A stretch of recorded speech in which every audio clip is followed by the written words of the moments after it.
بسم اللہ الرحمن الرحیم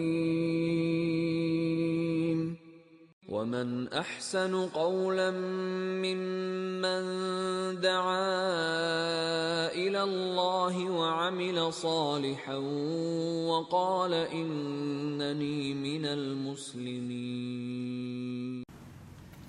بسم اللہ الرحمن الرحیم الحمد للہ رب العالمین والصلاة والسلام على اشرف الانبیاء وسید المرسلین نبینا محمد وعلى آلہ وصحبہ اجمعین اما بعد۔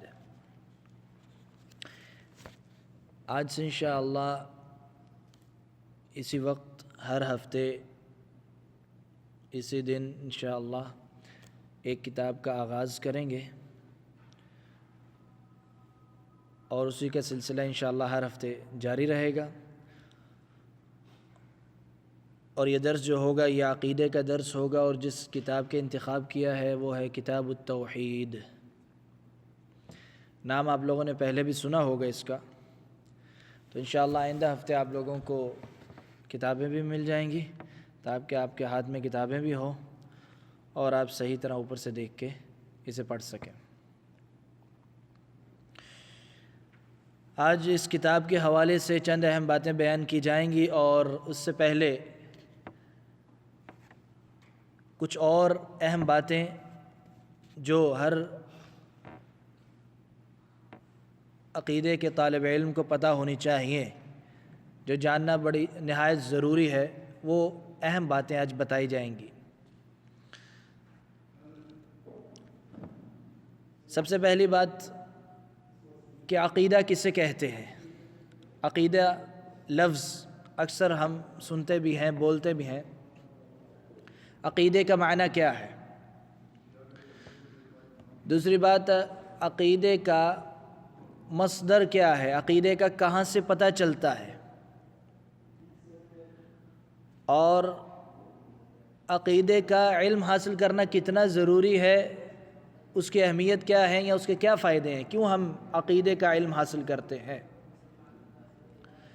اور اس کے ساتھ انشاءاللہ اس کتاب کے متعلق چند اہم باتیں بیان کی جائیں گی، اور جنہوں نے یہ کتاب لکھی ہے، مصنف جو ہیں اس کتاب کے، ان کے متعلق بھی چند اہم باتیں بیان کی جائیں گی۔ تو یہ ہمارے چند اہم نقاط ہیں جو میں نے اختصار سے آپ کو بیان کیے۔ عقیدہ کسے کہتے ہیں؟ سب سے پہلے یہ سمجھنا ہے، اس بات کو اچھی طرح دماغ میں بٹھانا ہے، عقیدہ کسے کہتے ہیں۔ کوئی بھی لفظ جب ہم نے سمجھنا ہو تو اس کا ایک لغوی معنی ہوتا ہے اور ایک اصطلاحی معنی ہوتا ہے۔ کسی کی بھی لفظ کو سمجھنا ہو تو اس کے کتنے معنی ہوتے ہیں؟ دو معنی لازم ہوتے ہیں، ایک لغوی معنی ہوتا ہے اور ایک اصطلاحی معنی ہوتا ہے۔ ہر لفظ کا ایک لغوی معنی ہوتا ہے اور ایک اصطلاحی معنی ہوتا ہے۔ فرق کیا ہے؟ لغوی معنی کیا ہوتا ہے اور اصطلاحی معنی کیا ہوتا ہے، یہ اچھی طرح سمجھنی ہے بات۔ لغوی لفظ کا معنی ہوتا ہے یعنی لغت میں کسی لفظ کا معنی، لغت سے مراد یعنی جو بول چال عرب کرتے تھے اس دوران ایک لفظ بولا جاتا تھا تو اس کا کیا معنی مراد لیتے تھے، اور وہی لفظ ایک خاص فن میں چلا جائے، ایک خاص فن میں جا کے اس کا کوئی اور معنی بدل جائے تو اس کو اصطلاحی معنی کہتے ہیں۔ مثال کے طور پہ ایک لفظ ہے ایمان۔ ایمان کا عربی زبان میں مطلب ہے، معنی ہے، عربی ڈکشنری کھول کے دیکھیں گے تو ایمان کا معنی یہ ہے تصدیق کرنا، کسی کو سچا کہنا، سچا سمجھنا، اسے کیا کہتے ہیں؟ ایمان۔ لیکن جب ہم قرآن و حدیث کھولیں گے، قرآن و حدیث پڑھیں گے تو ایمان کی جو تعریف بیان کی گئی ہے، ایمان کا جو معنی قرآن و حدیث میں بیان کیا گیا ہے، شرعی معنی جو ہے وہ یہ ہے کہ دل سے تصدیق کرنا، دل سے تصدیق کرنا، تسلیم کرنا، زبان سے بھی اس کا اقرار کرنا، اور اپنے عمل سے، یہ ہاتھ پاؤں جو ہے اپنے جوارح سے عمل کرنا، یعنی یہ جو ہاتھ پاؤں ہیں، جوارح سے مراد ہاتھ پاؤں جسمانی اعضاء، ان سے عمل کرنا۔ یہ تین طریقوں سے تصدیق کرنا شرعن ایمان کہلاتا ہے۔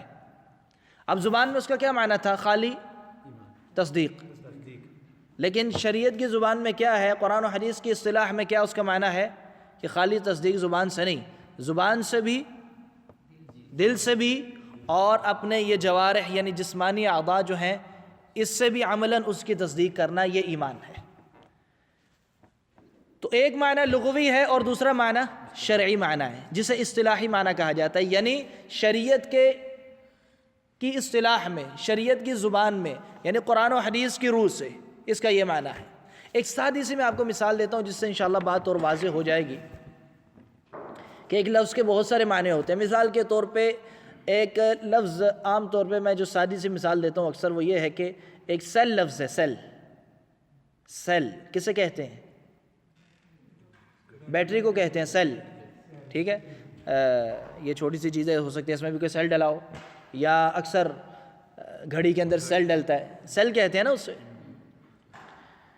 اب یہی لفظ سیل بیٹری کے لیے جو استعمال ہو رہا ہے، یہی سیل لفظ اور چیزوں کے لیے بھی استعمال ہوتا ہے۔ کون کون سی چیزیں؟ ہاں، سیل فون، فون کے لیے بھی لفظ وہی ہے نا، ایک ہی لفظ ہے، اس سے مراد بیٹری بھی ہے، وہی لفظ ہے۔ آپ خالد بن ولید پہ جا کے بولیں گے کہ سیل دے دو تو کیا مراد ہے؟ فون مانگ رہا ہے نا، سیل فون مراد ہے۔ یہی سیل لفظ اگر کوئی ڈاکٹری پڑھ رہا ہے، میڈیکل کا اسٹوڈنٹ ہے، تو وہاں بھی یہ لفظ سیل، یہی اسپیلنگ ہے اس کے، سیم یہی لفظ استعمال ہوتا ہے، وہاں اس کا کیا معنی ہے؟ بیٹری یا فون؟ کیا؟ جو انسان کے جسم میں ہوتا ہے وہ زیادہ سے سیل مل مل کر جو ہے یہ ساری ہماری باڈی بنی، وہی سیل مراد ہے نا وہاں پہ۔ لفظ وہی ہے، تین معنی ہو گئے۔ عام زبان میں ایک معنی ہے، وہ آپ موبائل مارکیٹ میں جائیں اس کی اصطلاح میں اور معنی ہے، میڈیکل کی اصطلاح میں اسی لفظ کا اور معنی ہے۔ اگر کہ جیل میں چلا جائے تو جیل کے وہ اس سے ایک خانے کو کیا کہتے ہیں؟ سیل۔ تو جیل والوں کی زبان میں یعنی ان کی اصطلاح میں یہی لفظ کا اور معنی ہے۔ تو اصطلاح سے مراد ہوتا ہے مختلف فن، یعنی یہ فن، اس فن میں اس لفظ کا یہ معنی ہے، یعنی اس فن کی اصطلاح میں ان کی زبان میں یہ معنی ہے، یعنی مخصوص ایک فن میں لفظ کا استعمال ہو اور معنی اس کے مطابق ہو تو اسے کہتے ہیں اصطلاحی معنی۔ تو ایمان کا ایک معنی میں نے آپ کو بتایا تصدیق، لیکن جب یہی لفظ ایمان قرآن پاک میں آتا ہے بہت سارے مقامات پہ، جب ایمان والوں کا ذکر آتا ہے کہ ایمان لاؤ آمنوا وعملوا الصالحات، تو وہاں آمنوا ایمان کا کیا معنی ہوگا کہ زبان سے اقرار، دل سے بھی تسلیم کرنا اور اپنے جوارح سے بھی عمل کرنا۔ یہ قرآن و حدیث کی زبان میں، قرآن و حدیث کی روح سے، قرآن و حدیث کی اصطلاح میں، شرعی اصطلاح میں یہ معنی ہے۔ بات سمجھ آئی کہ نہیں؟ نماز کے لیے عربی زبان میں کون سا لفظ استعمال ہوتا ہے؟ الصلاۃ، الصلاۃ، یہی آتا ہے نا، الصلاۃ خیر من النوم، فجر کی نماز اذان میں آتا ہے لفظ اقیم الصلاۃ، الصلاۃ کیا مراد ہے؟ اقیم الصلاۃ، نماز قائم کرو۔ الصلاۃ سے یہاں کیا مراد ہے؟ ایک مخصوص عمل ہے جس کی کچھ شرائط ہیں، پہلے وضو کر کے آؤ، پاکی طہارت ساری شرائط ہیں، اور پھر ایک مخصوص طریقہ ہے، مخصوص اوقات ہیں، ایسی ہے کہ نہیں؟ اور ایک مخصوص طریقے کے مطابق ایک عمل ہے، اسے الصلاۃ کہا جاتا ہے، ٹھیک ہے؟ اب یہی لفظ صلاۃ ایک اور کام کے لیے بھی آیا ہے، قرآن پاک کی آیت ہے ان اللہ وملائکتہ یصلون علی النبی، اللہ رب العزت اور اس کے ملائکہ نماز پڑھتے ہیں اللہ کے رسول پہ؟ نہیں، یہاں یصلون سے کیا مراد ہے؟ صلاۃ و سلام بھیجنا، درود پڑھنا، اللہم صلی علی محمد۔ اب وہی لفظ صلی، یصلون نماز کے لیے بھی آ رہا ہے اور درود کے لیے بھی آ رہا ہے، تو ایک لفظ کے بہت سارے معنی ہوتے ہیں۔ اب کوئی بھی لفظ کا معنی سمجھنا، سب سے پہلے اصل معنی سمجھا جاتا ہے اس کا، یہ اصل لفظ کیا، اس کا اصل معنی کیا ہے، اور اصل معنی پتہ چلتا ہے لغت سے، یعنی اہل زبان نے اس لفظ کو کون کون سے معنی میں استعمال کیا ہے۔ اب لفظ ہے عقیدہ، جس کے بارے میں ہم نے یہ ساری باتیں میں نے آپ کو بتائیں۔ عقیدہ کون سی زبان کا لفظ ہے؟ عربی زبان کا لفظ ہے۔ تو ہمیں اسے سمجھنے کے لیے پہلے دیکھنا ہوگا کہ عربوں نے اس لفظ کو کس کس معنی میں استعمال کیا ہے۔ تو عربوں کا جب ہم پورا پیچھے جا کے ڈکشنری دیکھتے ہیں کہ عربوں نے کس کس معنی میں استعمال کیا ہے، تو عقیدہ لفظ استعمال ہوا ہے مضبوطی کے لیے، مضبوطی، کسی چیز کا مضبوط ہو جانا، کسی چیز کا مل جانا، جیسے کہ گرا لگ جانا مضبوطی کے ساتھ، اسے بھی کیا کہا جاتا ہے؟ عقد، اسی سے لفظ عقیدہ نکلا ہے۔ نکاح کو بھی کیا کہتے ہیں؟ عقد، کیونکہ دو لوگ مضبوطی سے مل جاتے ہیں۔ رسی کے دو سرے باندھ دینا، گرا لگا دینا، اسے بھی عقد کہتے ہیں، اور عقدہ کہتے ہیں اس گرا کو، مضبوط گرا کو۔ اور نکاح میں دو لوگوں کا مل جانا، مضبوط رشتہ، اسے بھی کیا کہتے ہیں؟ عقد۔ اور اسی طرح خرید و فروخت کے درمیان بھی کیا کہا جاتا ہے؟ عقد لفظ اس میں بھی استعمال ہوتا ہے، جب بندہ کوئی چیز لیتا ہے، کوئی چیز بیچتا ہے، اس ایگریمنٹ کو بھی عقد کہتے ہیں۔ یہ لفظ استعمال نہیں ہوتا ایجار کے لیے، عقد ایجار، سنا کہ نہیں سنا؟ یہ فاتورے پہ لکھا ہوتا ہے عقد ایجار، یعنی بڑا مضبوط ایگریمنٹ ہے۔ تو یہ مضبوطی عقیدے لفظ کے معنی میں ایک اس کا معنی یہ ہے مضبوطی، کسی چیز کا مضبوط ہو جانا، پکا ہو جانا، مضبوط ہو جانا اور پکا ہو جانا۔ تو یہ لفظ عقیدہ مادی چیزوں کے لیے بھی استعمال ہوتا ہے اور معنوی چیزوں کے لیے بھی استعمال ہوتا ہے۔ مادی سے مراد وہ چیزیں جن کو ہم پکڑ سکتے ہیں، جیسے رسی کے دو سروں کو پکڑ کے مضبوطی کے ساتھ باندھ دینا، یہ مادی چیزوں کے لیے بھی استعمال ہوتا ہے۔ اور معنوی چیزیں جیسے نکاح کوئی ہاتھ لگانے والی چیز ہے کیا؟ کوئی محسوس ہوتی ہے چیز؟ مادی چیزیں نہیں، نکاح ایک معنوی چیز ہے، خیال ہے، خیال ہی ہے نا، تصور ہی ہے نا، دو چیز لوگوں کا مل جانا، کوئی مادی چیز نہیں ہے۔ تو یہ معنوی چیزوں کے لیے بھی لفظ عقیدہ استعمال ہوتا ہے۔ اب جب ہم یہ کہتے ہیں کہ ہمارا عقیدہ یہ ہے، اسلام نے یہ ہمیں عقیدہ دیا، تو یہاں عقیدے کا کیا معنی ہے؟ یہاں عقیدے کا معنی یہ ہوتا ہے کہ ایسی سوچ یا ایسے افکار، ایسے فیصلے ہمارے دل کے، یعنی عقیدے لفظ کا تعلق کس سے ہے؟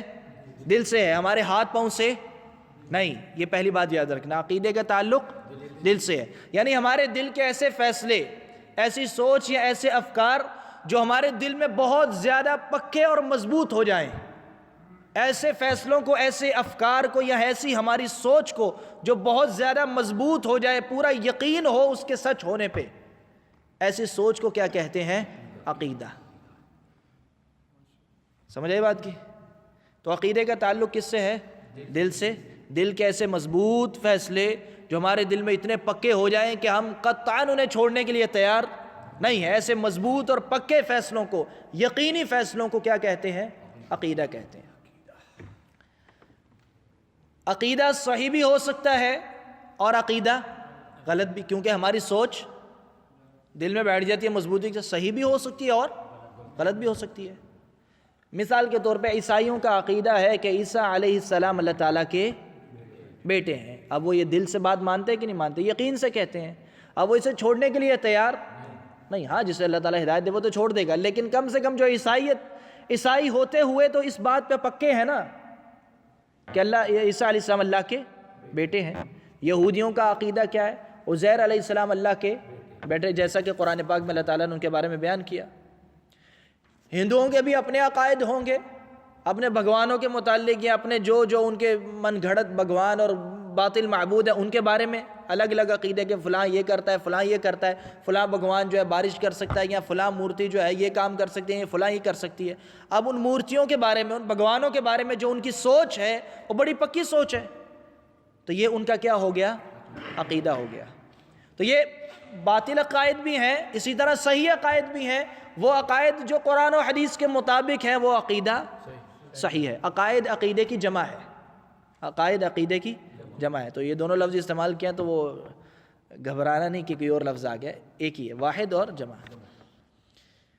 تو اسلام نے جو ہمیں عقیدہ دیا وہ ہمارے نزدیک صحیح ہے، وہ سوچ ہمارے نزدیک صحیح ہے، اور جب وہ سوچ پکی ہو جائے گی، مضبوط ہو جائے گی، تو اسے کیا کہا جائے گا؟ عقیدہ۔ اب عقیدے کے اندر کوئی شک ہو سکتا ہے، شبہ ہو سکتا ہے؟ نہیں، اگر شک آ جائے گا تو عقیدہ ہی نہیں رہے گا۔ عقیدے کے اندر شک، کیونکہ ایسی سوچ کو عقیدہ کہتے ہیں جو مضبوط ہے، تو شک کی عقیدے کے اندر کوئی جگہ نہیں ہے۔ اب آئیے اسلام نے ہمیں کون سا عقیدہ دیا ہے؟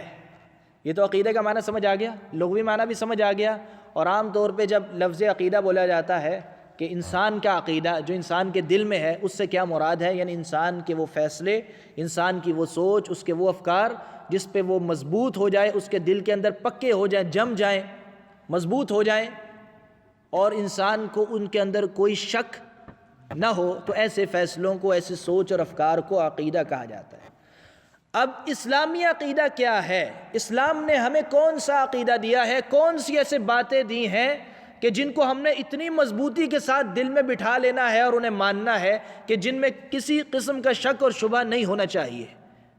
وہ کون سا اسلامی عقیدہ ہے؟ اس کے بارے میں ایک حدیث یاد رکھیں جس میں بنیادی اسلامی عقیدہ بیان کیا گیا ہے۔ ایک مشہور حدیث ہے جسے حدیث جبریل کہا جاتا ہے، اور حدیث جبریل اس لیے کہا جاتا ہے اسے کہ جبرائیل علیہ السلام اللہ کے رسول صلی اللہ علیہ وسلم کے پاس آئے اور آ کے چند سوالات کرنے لگے۔ آپ صلی اللہ علیہ وسلم نے جواب دیا، اور انسانی شکل میں جبرائیل علیہ السلام آئے۔ تو پورا واقعہ چونکہ جبرائیل علیہ السلام کے آنے کا اور سوالات کرنے کا اور جواب دینے کا ہے، آپ صلی اللہ علیہ وسلم نے جوابات دیے، تو اس حدیث کا نام ہی کیا مشہور ہو گیا ہے؟ حدیث جبریل۔ بہت سارے سوالات کیے اس حدیث میں جو ذکر کیے گئے ہیں آپ صلی اللہ علیہ وسلم سے جبرائیل علیہ السلام نے۔ ان میں سے ایک سوال اور دوسرا سوال یہ تھا، اخبرنی عن الایمان، اے اللہ کے رسول مجھے ایمان کے بارے میں بتائیں۔ کیا سوال تھا؟ اخبرنی عن الایمان، مجھے ایمان کے بارے میں خبر دیں، ایمان کیا ہے؟ تو اللہ کے رسول صلی اللہ علیہ وسلم نے جواب دیا، ایمان یہ ہے ان تؤمن باللہ، تم کس پہ ایمان لاؤ؟ اللہ پہ ایمان لاؤ۔ یہ انگلیاں ایسے کر لیں، گنتے جائیں، ان تؤمن باللہ، اللہ پہ ایمان لاؤ، وملائکتہ، اور اس کے فرشتوں پہ، وکتبہ، اور اس کی کتابوں پہ، ورسلہ، اور اس کے رسولوں پہ، والیوم الآخر، اور آخرت کے دن پہ، وتؤمن بالقدر خیرہ وشرہ، اور تو ایمان لا تقدیر پہ، خیر و شر والی تقدیر پہ۔ کتنی باتیں بیان کی؟ 6 باتیں، 6 باتیں بیان کی، ان پہ ایمان لے آؤ۔ اب یہاں لفظ ایمان آیا ہے، یہاں عقیدہ لفظ نہیں آیا۔ اب یہ بھی یاد رکھیں کہ جس طرح عقیدے کا ہم نے یہ معنی سمجھا، اس کی جگہ، عقیدے لفظ کی جگہ بہت سارے علماء لفظ ایمان بھی استعمال کرتے ہیں۔ عقیدے کی جگہ لفظ ایمان بھی استعمال کرتے ہیں۔ کیوں؟ کیونکہ ایمان بھی ایسے مسائل ہیں جن کو دل کے اندر ہم نے اچھی طرح اتار لینا ہے، ایسی باتوں کا ماننا جن میں کوئی شک اور شبہ نہیں ہونا چاہیے، کوئی تردد نہیں ہونا چاہیے۔ تو عقیدہ، ایمان، دونوں اس اعتبار سے مترادف لفظ استعمال ہوتے ہیں۔ یعنی بعض علماء نے عقیدہ لفظ استعمال کیا، عقیدے کے نام سے ٹائٹل رکھا کتاب کا کہ یہ عقیدے کی کتاب ہے۔ بعض علماء نے اپنی عقیدے کی کتابوں کا نام کتاب الایمان رکھا۔ کیا نام رکھا؟ کتاب الایمان۔ اب اس میں مسائل کون سے ہیں؟ عقیدے کے مسائل ہیں۔ تو لفظ کا الگ الگ ہو جانے سے کوئی فرق نہیں پڑتا، اصل معنی کیا ہے؟ ایک ہی ہے، یعنی جو مقصد ہے وہ ایک ہی ہے۔ ٹھیک ہے؟ تو اللہ کے رسول صلی اللہ علیہ وسلم سے سوال کیا جبرائیل علیہ السلام نے، اخبرنی عن الایمان، مجھے ایمان کے بارے میں بتائیں۔ تو آپ صلی اللہ علیہ وسلم نے جواب دیا کہ تو یہ 6 باتیں بیان کی، ان 6 باتوں پہ ایمان لیا۔ اسی کو بنیادی اسلامی عقیدہ کہا جاتا ہے۔ اسلام کا بنیادی عقیدہ کیا ہے؟ اللہ پہ ایمان لانا، اس کے ملائکہ یعنی فرشتوں پہ، اس کی کتابوں پہ، اس کے رسولوں پہ، آخرت کے دن پہ، اور اچھی بری تقدیر پہ۔ سمجھ آ گئی؟ یہ اسلامی عقیدہ ہے۔ کیا صرف یہی باتیں عقیدہ ہے یا اور بھی ہیں؟ اور بھی ہیں، اور وہ ساری باتیں جو قرآن و حدیث میں آئی ہیں جن کا تعلق ہمارے دل کے ساتھ ہے کہ ہم نے انہیں ماننا ہے، وہ ساری باتیں بھی عقیدے میں شامل ہیں۔ لیکن بنیادی عقیدہ کون سا ہے؟ یہ 6 باتیں۔ سمجھ آئی بات کی؟ یہ 6 باتیں بنیادی عقیدہ ہے، اور ان 6 باتوں کے علاوہ جتنی باتیں جن کا تعلق ہمارے دل کے ساتھ ہے کہ ہم نے ان کو ماننا ہے، وہ بھی عقیدے میں شامل ہے۔ مثال کے طور پہ قیامت کے بارے میں اللہ کے رسول صلی اللہ علیہ وسلم نے اس کی بہت ساری نشانیاں بیان کی۔ کی کہ نہیں کی؟ مثال کے طور پہ ایک نشانی کا ذکر کر لیتے ہیں، کوئی ایک، کہ سورج کہاں سے نکلے گا؟ مغرب سے نکلے گا، یہ قیامت کی نشانی ہے۔ اب یہ بات ہمیں بیان کی گئی کہ سورج مشرق کی بجائے قیامت کی نشانی یہ ہے کہ کہاں سے نکلے گا؟ مغرب سے نکلے گا۔ اب کیا اس بات پہ ہم عمل کر سکتے ہیں؟ یقین ہی کر سکتے ہیں نا، مان سکتے ہیں۔ تو اس کا تعلق ہمارے عمل سے نہیں، کہاں ہے؟ یقین۔ اس سے یہ بھی پتہ چل گیا کہ دین اسلام میں بہت سارے مسائل ایسے ہیں جن کا تعلق صرف یقین سے ہے، عقیدے سے ہے۔ ان مسائل کو عقیدہ کہا جاتا ہے، یعنی جن باتوں کو ہم نے صرف ماننا ہے، ان پہ عمل نہیں کر سکتے۔ بہت ساری دین کی باتیں ایسی ہیں جن کو صرف ہم نے ماننا ہے، یقین کرنا ہے، دل سے ان کے اقرار کرنا ہے، ان پہ عمل کر ہی نہیں سکتے۔ تو ایسی باتوں کو کیا کہتے ہیں؟ عقیدہ۔ ایسی ساری باتوں کو کیا کہتے ہیں؟ عقیدہ۔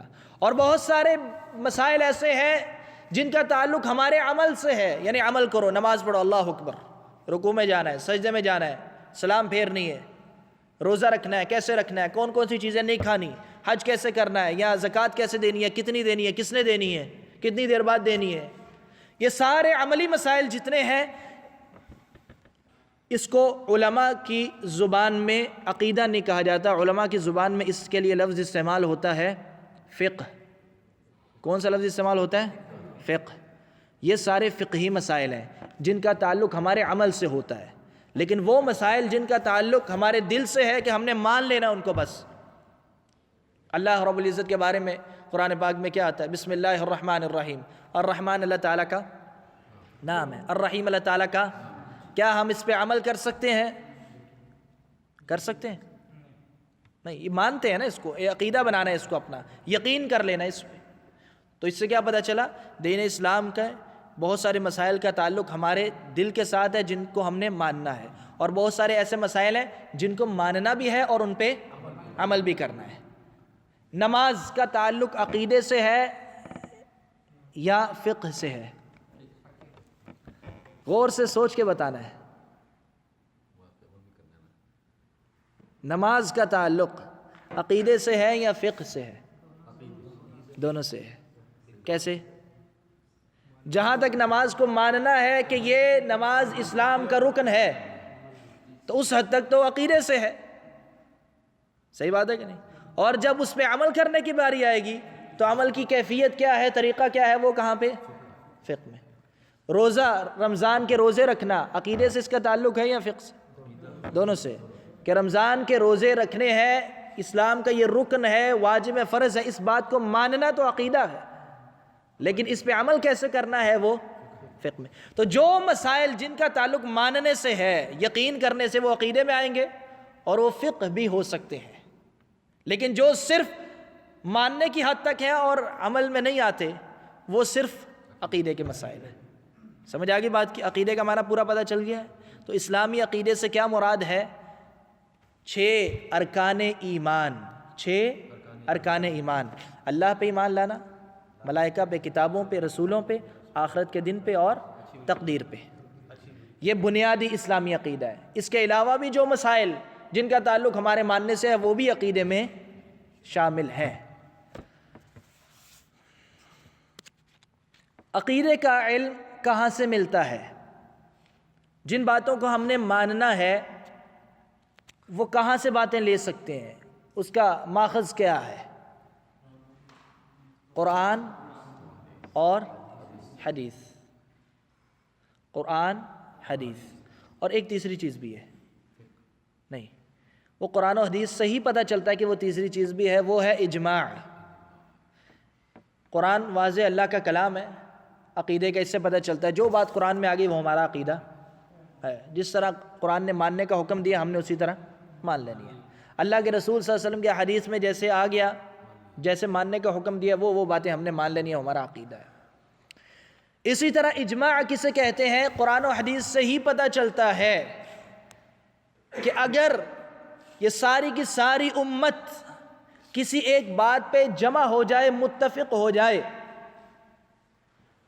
تو وہ بات بھی صحیح ہے، اس لیے کہ یہ ساری امت کسی غلط بات پہ، گمراہی پہ جمع نہیں ہو سکتی، اکٹھی نہیں ہو سکتی۔ تو جب کبھی یہ امت ایک بات پہ متفق ہو جائے گی تو وہ بات کے حق ہونے کی دلیل یہی ہے کہ یہ پوری امت کا اتفاق ہو گیا اس میں. تو اس اتفاق کو کیا کہتے ہیں؟ اجماع. تو اجماع بھی ہمارے لیے حجت ہے، عقیدے کے مسائل میں دلیل ہے. تو عقیدے میں دلیل کون کون سی ہے؟ قرآن، حدیث. اور قرآن و حدیث سے ہی پتہ چلا کہ اجماع بھی. تو بنیادی دلیلیں دو ہیں، بنیادی ماخذ دو ہیں، قرآن اور حدیث. اور قرآن و حدیث سے پتہ چلا کہ اجماع بھی دلیل ہے. اب ایک اور دلیل ہے جو عام طور پہ مشہور ہے، قیاس. قیاس کا عقیدے سے کوئی تعلق نہیں ہے. قیاس تب ہوتا ہے جب ضرورت پڑے، لیکن عقیدے کے اندر چونکہ عقل مطلب اضافہ نہیں ہو سکتا، عقیدے میں جو کچھ پہلے آ گیا ہے وہ بس مان لو، اس سے آگے بڑھنے کی ضرورت نہیں ہے. تو قیاس کا عقیدے سے کوئی عمل دخل نہیں. قیاس کا کام کہاں ہے؟ قیاس دلیل ہے فقہی مسائل میں. کون سے مسائل میں؟ فقہی مسائل میں. تو عقیدے میں دلیل کہاں کہاں سے لے سکتے ہیں؟ قرآن، حدیث اور اجماع. صحیح ہے؟ سمجھ آ گئی یہاں تک؟ اب آگے چلتے ہیں. عقیدے کا جس طرح میں نے آپ کو بتایا، لفظ عقیدہ کی جگہ بہت سارے اور الفاظ بھی استعمال ہوتے ہیں. ایک لفظ میں نے آپ کو پہلے بتایا، کون سا؟ ایمان. ایک اور لفظ بھی ہے، وہ ہے توحید. لفظ توحید بھی عقیدے کی کتابوں کے لیے استعمال ہوتا ہے، عقیدے کے معنی میں استعمال ہوتا ہے. اس لیے کہ توحید سب سے پہلا ایمان کا آغاز کہاں سے ہو رہا ہے؟ توحید سے. ان تؤمن باللہ. ایمان کیا ہے؟ کہ تم اللہ پہ ایمان لاؤ. اور اس توحید کے بغیر اگر باقی سارے ارکان ایمان بندہ مان بھی لے اور توحید کا انکار کر دے تو کسی کا فائدہ نہیں ہے. تو اس لیے توحید ایمان کی صحت کی شرط ہے. جب تک توحید صحیح نہیں ہوگی تو ایمان صحیح نہیں ہو سکتا. شرک آ جائے گا تو پورے کا پورا ایمان ختم ہو جائے گا. تو بعض علماء نے عقیدے کی کتابوں کے لیے عقیدے کی جگہ لفظ توحید بھی استعمال کیا ہے. اسی طرح ایک اور لفظ بھی استعمال ہوا ہے، وہ ہے لفظ سنت. عقیدے کے لیے عقیدے کے معنی میں لفظ سنت بھی استعمال ہوا ہے. اس لیے کہ جب اللہ کے رسول صلی اللہ علیہ وسلم کے بعد صحابہ کا دور گزرا تو بہت سارے لوگوں نے نئے نئے عقائد ایجاد کیے، نئے نئے عقیدے ایجاد کیے. بات غور سے سمجھنے والی ہے. نئے نئے عقیدے جب ایجاد ہوئے تو جو اصل عقیدہ تھا قرآن و حدیث والا عقیدہ، قرآن و حدیث کے مطابق عقیدہ جو صحابہ کا عقیدہ تھا، ایک وہ عقیدہ تھا. اور ایک بعد میں آنے والے زمانے میں لوگ وقتاً فوقتاً ہر گزرتے زمانے میں نئے نئے عقیدے ایجاد ہوتے رہے. گمراہی ظاہرہ وہ سارے گمراہ ہوں گے جو نئے نئے عقیدے آئیں گے، جو قرآن و حدیث کے مخالف ہوں گے. اب ہر نئی چیز کو اسلام میں کیا کہا جاتا ہے؟ جس کا ثبوت قرآن و حدیث میں نہ ہو، آپ صلی اللہ علیہ وسلم سے نہ ملے، اسے کیا کہا جاتا ہے؟ بدعت. یعنی عمل بھی بدعت ہو سکتا ہے اور عقیدہ بھی اگر نیا ہوگا تو وہ بھی کیا ہوگا؟ بدعت ہوگا. تو جب ہر نئے عقیدے کو جو قرآن و حدیث کے خلاف بعد کے زمانے میں ایجاد ہوا وہ کیا ہوگا؟ بدعت. تو جو اس کے مقابلے میں اصل عقیدہ ہے، جو قرآن و حدیث والا عقیدہ ہے، اللہ کے رسول کا صحابہ کا عقیدہ ہے، آپ صلی اللہ علیہ وسلم نے جو صحابہ کو عقیدہ دیا، اس عقیدے کو کیا کہیں گے؟ سنت کہیں گے نا. کیونکہ بدعت کا الٹ کیا ہے؟ سنت. سنت کا الٹ کیا ہے؟ بدعت. تو نئے عقائد کیا تھے؟ بدعت تھے نا، جو قرآن و حدیث کے خلاف. تو علماء نے ان کے مقابلے میں جو صحیح عقائد تھے ان کو کیا نام دے دیا؟ یعنی جو نئے عقائد گھڑے گئے تھے جو بدعت تھے، ان کے مقابلے میں صحیح عقائد بیان کرتے ہوئے کہا کہ یہ اصل سنت ہے، یعنی یہ صحیح عقیدہ ہے، اسے سنت کا نام بھی دیا گیا. سمجھ آئی بات کی؟ تو لفظ عقیدہ کی جگہ ایمان لفظ بھی آیا ہے، اور قرآن پاک میں ایمان لفظ ہی زیادہ استعمال ہوا ہے. زیادہ کون سا لفظ آیا ہے؟ ایمان آیا ہے. اور توحید لفظ بھی قرآن و حدیث میں آیا ہے. اور آپ صلی اللہ علیہ وسلم کی احادیث مبارکہ میں سنت لفظ بھی بہت زیادہ آیا ہے، اور قرآن میں بھی سنت لفظ آیا ہے. لیکن عقیدہ لفظ چونکہ عربی زبان میں استعمال ہو رہا ہے ایز اے فن اور سبجیکٹ، تو اس کے استعمال کرنے میں کوئی حرج نہیں ہے. لیکن معنی اس کا قرآن و حدیث میں موجود ہے، یعنی ایمان کا بھی وہی معنی ہے اور توحید کا بھی وہی معنی ہے، اور اسی طرح سنت بھی اسی کے معنی میں استعمال یہ لفظ سنت بھی استعمال ہوا ہے. اسی طرح ایک اور لفظ استعمال ہوا ہے عقیدے کی جگہ، وہ لفظ ہے علم الکلام. وہ لفظ کیا ہے؟ علم الکلام. یہ لفظ بھی عقیدے کے مسائل کے لیے استعمال ہوا، لیکن یہ لفظ ائمہ اور محدثین نے استعمال نہیں کیا. یہ ان لوگوں نے استعمال کیا جو عقیدے کے حوالے سے بہت ساری گمراہیوں کا شکار ہوئے، جنہوں نے بہت ساری بدعقیدگیاں ایجاد کی، بہت سارے نئے عقائد ایجاد کیے.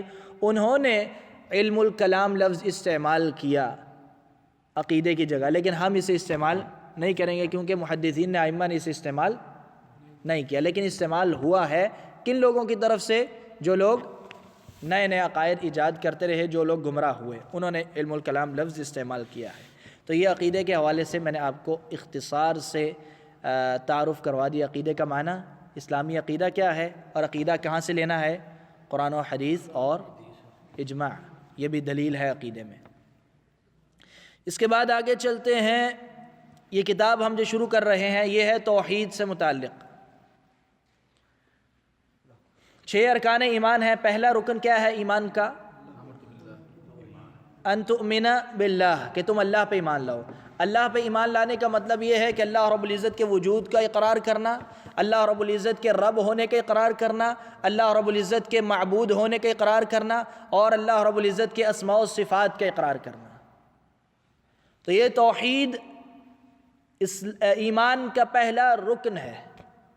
توحید ایمان کا پہلا رکن ہے، اور اس کے بغیر ہمارا کوئی بھی عمل قبول نہیں ہو سکتا، ہمارا ایمان قبول نہیں ہو سکتا. توحید کے بغیر کچھ بھی، یا ہماری زندگی کا مقصد ہی ختم ہو جاتا ہے. تو اس لیے عقیدے کی ابتدا کہاں سے شروع ہوتی ہے؟ توحید سے. اس مسئلے کو سمجھتے ہیں سب سے پہلے. تو یہ کتاب التوحید جس کا ہم انشاءاللہ آغاز کرنے جا رہے ہیں، یہ کتاب التوحید میں توحید کے مسائل ہیں، اور اس کے ساتھ ساتھ جو توحید کے الٹ کیا ہے؟ شرک ہے نا. توحید اللہ تعالیٰ کو ایک ماننا اور اللہ رب العزت کے ساتھ کسی اور کو بھی شریک کرنا، یہ شرک ہو گیا. اب تفصیل انشاءاللہ آگے آئے گی، اس کا معنی بھی بیان کریں گے. اس کتاب میں توحید کی حقیقت بیان کی گئی ہے، اور کون کون سے کام ہیں جو شرکیہ کام ہیں اور کس کس طریقے سے پہلے زمانوں میں بھی آتے رہے وہ بیان کیا گیا ہے. پھر کون کون سے شرک ہے جو کھلا سر عام نظر آتا ہے، کچھ شرک ایسے ہیں جو چھپے ہوئے آ جاتے ہیں، وہ بھی اس میں بیان کیے گئے ہیں. تو شرک کی مختلف صورتیں، شرک کی تاریخ، شرک کے اسباب، شرک کی حقیقت سے شروع ہوتی ہے بات، شرک سے کیسے بچنا ہے، یہ ساری باتیں اس کتاب میں بیان کی گئی ہیں. تو یہ اس کتاب کا نام کیا رکھا ہے؟ توحید. کہ توحید کے اوپر کیسے قائم رہنا ہے اور شرک سے ہم نے کیسے بچنا ہے، یہ ساری باتیں اس کتاب میں بیان کی گئی. اور اس کتاب کا نام ہے کتاب التوحید. کتاب التوحید. لکھی کس نے یہ کتاب؟ کون بتائے گا؟ کتاب التوحید کس نے لکھی ہے؟ شیخ الاسلام نہیں، ابن تیمیہ نے نہیں، شیخ الاسلام محمد ابن عبد الوہاب رحمۃ اللہ علیہ نے یہ کتاب لکھی ہے.